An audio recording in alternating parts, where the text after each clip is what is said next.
आपण आज पाहणार आहोत बुद्धिमत्तेमधला प्रश्न काय आहे तर ठीक 7 वाजता आरशात किती वाजलेले दिसतील आपल्याला काढायचं. आपण काय करतो यासाठी मग ती प्रतिमा आरशात कशी दिसेल असं पाहतो. कोण सांगेल बरं आरशात किती वाजलेले दिसतील? घड्याळात 7 वाजले असताना आरशात किती वाजलेले दिसतील? 5 बरोबर सांगितलं तू, पण कसं सांगितलं? तू काय केलं? आरशासमोर घड्याळ धरलं. पण हे सोडून आपल्याला अजून काय करता येईल? प्रत्येक वेळी परीक्षेत आपल्याजवळ काय आरसा असणार आहे का दाखवायला त्या चित्रात?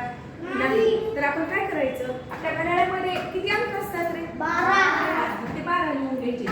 आणि त्यांनी सांगितलंय किती वाजता? 7 वाजता. ते वजा 7 करायचे. सांगा 12 तून 7 गेले किती उरले? 5. बरोबर. म्हणून यातला पर्याय कोणता बरोबर येईल? पर्याय क्रमांक 3 म्हणायचं, 5 नाही. पर्याय क्रमांक 3 बरोबर आला कारण